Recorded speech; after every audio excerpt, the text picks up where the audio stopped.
समस्त ब्रह्मांड की इकाई मानव है। उसका भी अंतःकरण चतुष्टय है, जिसमें अहंकार, मन, बुद्धि और चित्त है। वो मन, बुद्धि, चित्त और अहंकार, इन चारों में जब पूरी तरह से समग्रता आ जाती है, तब कहीं जाकर व्यक्ति कृतकृत्य होता है, धन्य होता है। जैसे कि जीवन में देखा जाता है, कभी कभी मन में आनंद की अनुभूति होती है, लेकिन मानसिक आनंद के बावजूद कृतकृत्यता का अनुभव नहीं हो पाता, क्योंकि अगले ही क्षण मनुष्य दुखी हो जाता है। कभी व्यक्ति बुद्धि के द्वारा किसी बात को ठीक मान लेता है, पर उसे मन में नहीं उतार पाता और मन और बुद्धि का द्वंद्व बना रहता है।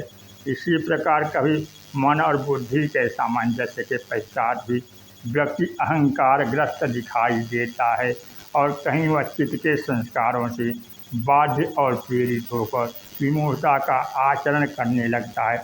इसलिए जब तक हमारे भीतर की मन, बुद्धि, चित्त और अहंकार में टकराहट है, तब तक जीवन में चित्तता की अनुभूति कैसे होगी।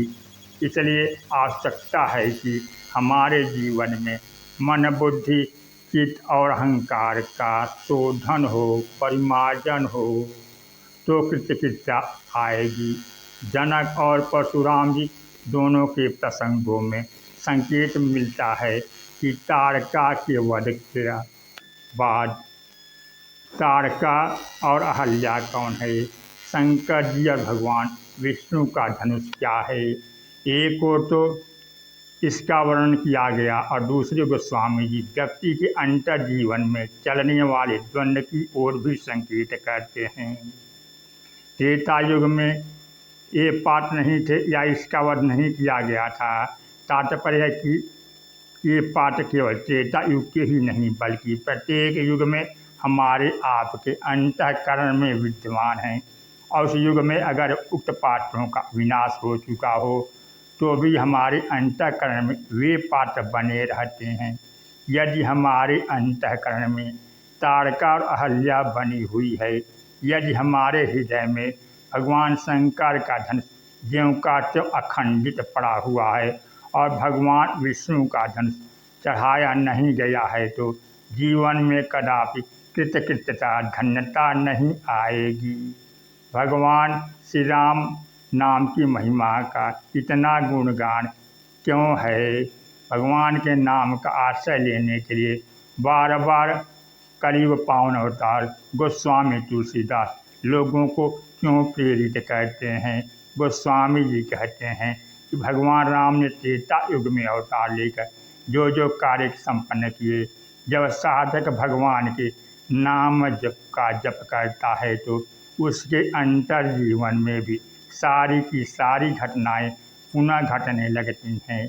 और जिस प्रकार रावण के वध के पश्चात अंततः राम राज्य की स्थापना हुई, उसी प्रकार साधक के जीवन में भी राम राज्य की स्थापना होती है। उक्त पाठों का चिंतन करते हुए गोस्वामी जी बताते हैं कि तारका अहल्या कौन है। शंकर जी के धनुष की चर्चा तो आप लोग बहुत दिन से सुन रहे हैं, किंतु तारका के बारे में वह अध्यात्म तत्व के रूप में गोस्वामी जी कहते हैं, ऋषि हित राम सुकेतु सुता की, सहित सेन सुत किन्हि विवाह की, सहित दोष दुख दास दुरासा, दलई नाम मुझमें रवि निशिनासा। कथा आती है कि जब ऋषि विश्वामित्र यज्ञ करने लगे, तो उसे विनष्ट करने के लिए तारका अपने दो पुत्र मारी तथा सुबाहु और सैनिकों को लेकर आती है और यज्ञ पूरा नहीं होने देती। महर्षि विश्वामित्र जब भगवान श्री राम को लेकर लौटी, उसी समय तारका आती है। वे प्रभु से अनुरोध करते हैं कि आप तारका पर प्रहार कीजिए। भगवान राम ने तारका पर प्रहार किया और अपने में विलीन कर लिया। तत्पश्चात आगे बढ़ते चले जाते हैं। आगे का वर्णन गोस्वामी कर, प्रत्येक व्यक्ति के मन में एक तारका है और वह है हमारे मन में रहने वाली दुराशा। यज्ञ में बाधा डाल रहे हैं ताड़का और उसके बेटे। और यज्ञ का तात्पर्य है जहाँ पर आहुति दी जा रही है तथा दूसरों को देना ही यज्ञ है, किंतु उसमें सबसे बड़ी बाधा है यह ताड़का। हम दूसरों को देते तो हैं पर उनसे बदले में अत्यधिक आशा किए रहते हैं। प्रत्येक व्यक्ति दूसरों के प्रति जितना भी करता है, चाहे वह परिवार हो या समाज, उसके बदले में हम आशा बहुत अधिक लगाए रहते हैं।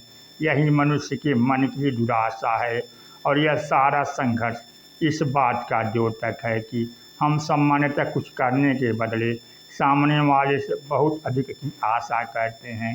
यदि ताड़का बहुत लंबी चौड़ी है तो अंततः व्यक्ति के मन की आशा भी बड़ी विचित्र है।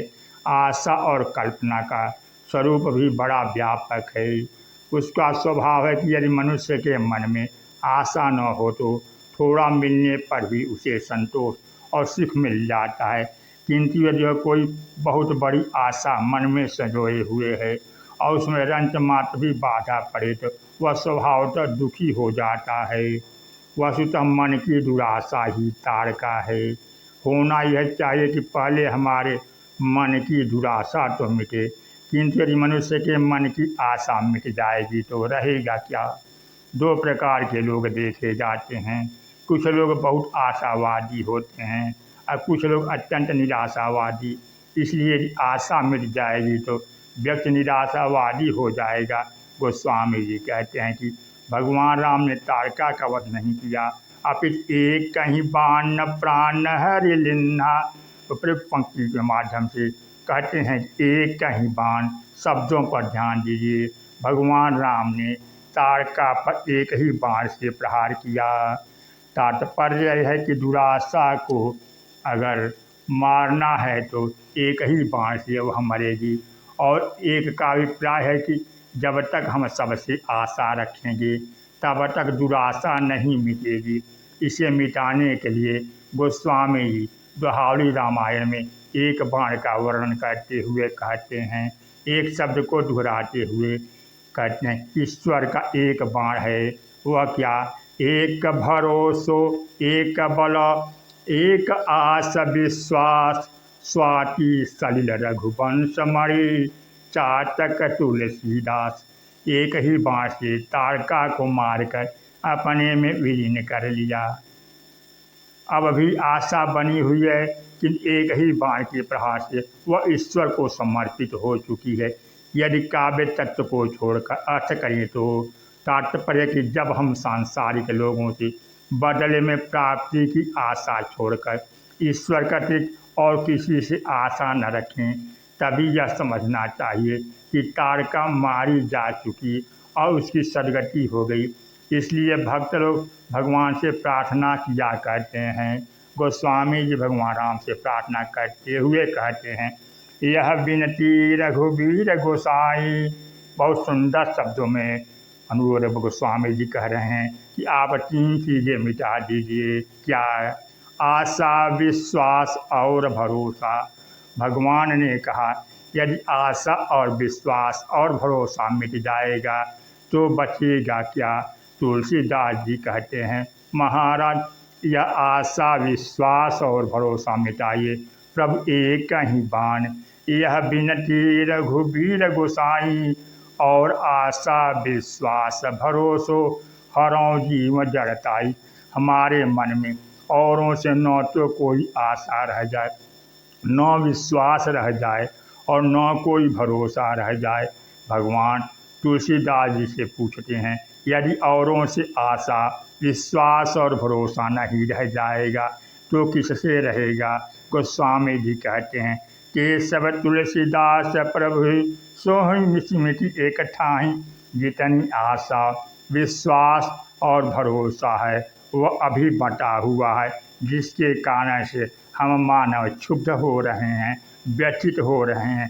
जब केवल आप से आशा रह जाएगी, आप पर भरोसा और विश्वास रह जाएगा तो जीवन में निश्चिंतता आ जाएगी। इसलिए आशा, विश्वास और भरोसे को मिटाकर अपने आप में विलीन कर लीजिए। एक भक्त ने भगवान से पूछा कि भक्त की कसौटी क्या है। भगवान ने कहा कि जिसकी दुराशा मिट गई हो वही भक्त है।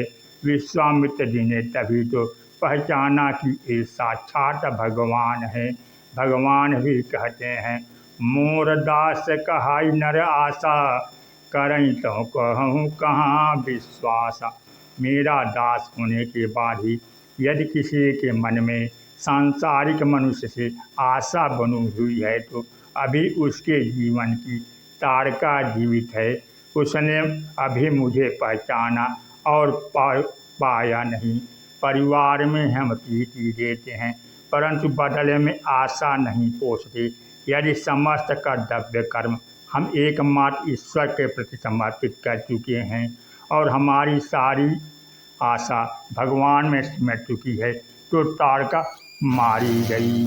रामचरित सागर ठहन पावई कोई, संतन संजोत ने तुम्हें सुनावई कोई। अपने अपने घरन को सब काहों को पीर, तुम्हें पीर सब घरन की। जय जय जय रघुवीर, सियावर रामचंद्र की जय।